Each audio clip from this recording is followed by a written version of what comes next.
Oh, thank God. Kenneth, you're a lifesaver.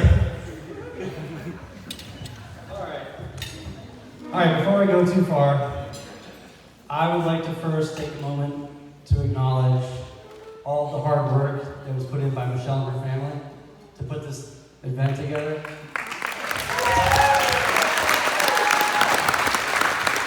You guys did a wonderful job. This is a beautiful place. Great job. All right. So I'm a little nervous, and I was told by a very wise man something about when you give a speech, there's something about, like, somebody's got to be naked. I don't know who it is. I'm pretty sure it's me.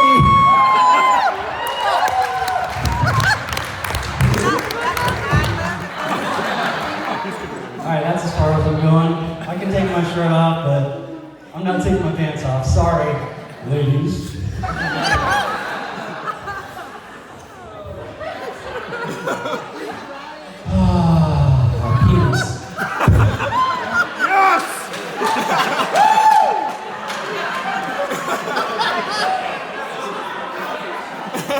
Yes, the key to life is happiness.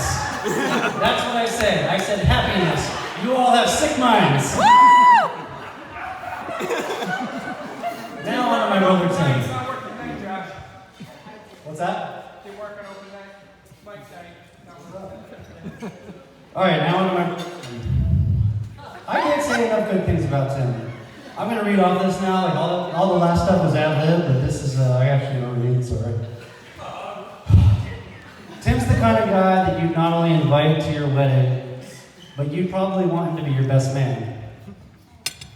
In fact, he was the best man at David and Robin's wedding, woo! And at Bo and Hannah's wedding. Woo! Right? I wasn't at Bo and Hannah's wedding, but David, Robin, I'm pretty sure he did a good job. Would you agree? Yeah. All right, so this is my first time doing Best Man speech, so I'm naturally nervous. But Tim, being the experienced guy that he is, told me, "Hey man, don't worry, you'll do fine. In fact, you can even steal a couple lines out of my speeches." So here goes nothing. David, would you please place your hand on top of Robin's? Cherish this moment, because it's the last time you'll ever have the upper hand. You know, I'm sorry, I probably should have said that to you guys. Should have switched the names. What an idiot. Alright, let's get into some funny stories about growing up with Tim. Hey Tim, remember that time that we wanted to see who was stronger, so we tried leg pressing the bed? And then I jumped on top of the bed and broke your leg? Well, I guess we know who won that contest. This guy!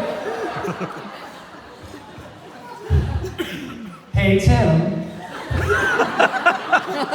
remember that time you were too young to get a job, so you applied and got hired by the Northport Sun Tribune using my name and social security number?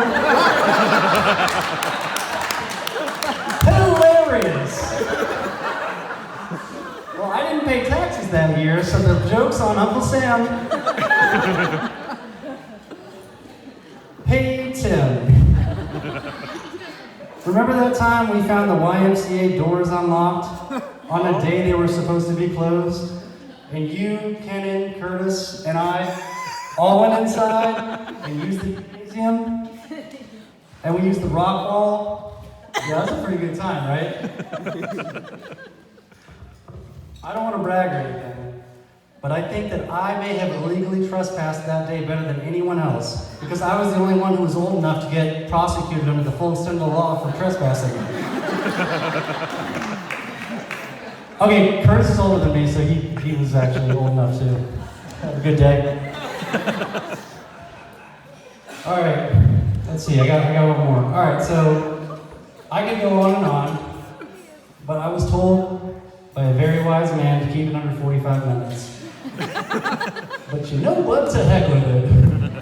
We're just gonna keep keep on going here. Tim's one of the toughest guys I know. He was born in the parking lot of the hospital in Danbury, Connecticut, in the dead of winter in February. Now, Mom, I'm sure you did some of the work. But let's be honest, he basically delivered himself. He then walked home barefoot, probably uphill, in the snow. I mean, that is a tough dude, right? All right, where was I? All right, so when Tim was 3, I remember we were having lunch, and he started choking on his food. He's still here, so you know that he survived. It's okay. So again, Mom, I'm sure you had a hand in helping him out, but I'm pretty sure that he's the one who spit that hot dog out. Tough guy. Yeah. Round of applause, anybody? No?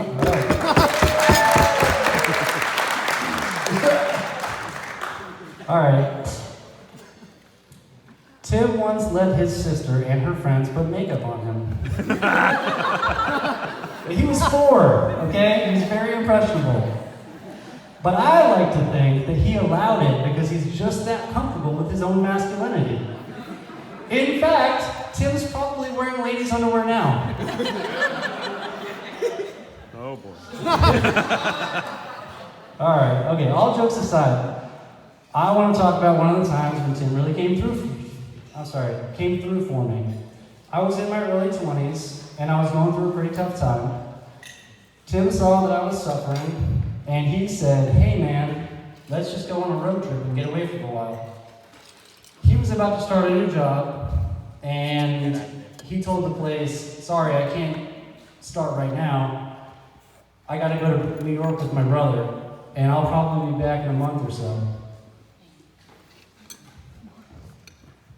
So we just left. We got up, we left. We hung out in New York for a while. It was a good time. And it was really therapeutic. It really meant a lot to me. And so recently, again, I've gone through a pretty rough time as well. Some of you know I'm going through a divorce. You know, it's not easy.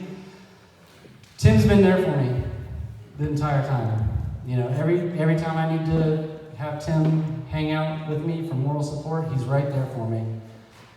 But so has Michelle, which is, you know, just fantastic.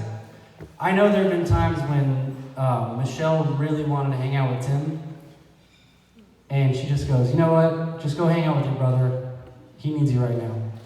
A lot of times when she's done that, and I can't tell you how much that's meant to me. I really appreciate it. So, you know, I just want to say thank you. You both are very generous.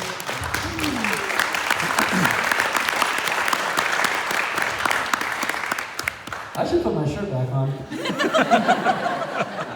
No, I should not, he says. So you're both very generous and loving people, and I know the two of you are going to make it. I'm excited to be able to call Michelle my sister-in-law, sister, whatever. You know, you're my sister. I love you both. Congratulations to the happy couple, and let's give these two another round of applause.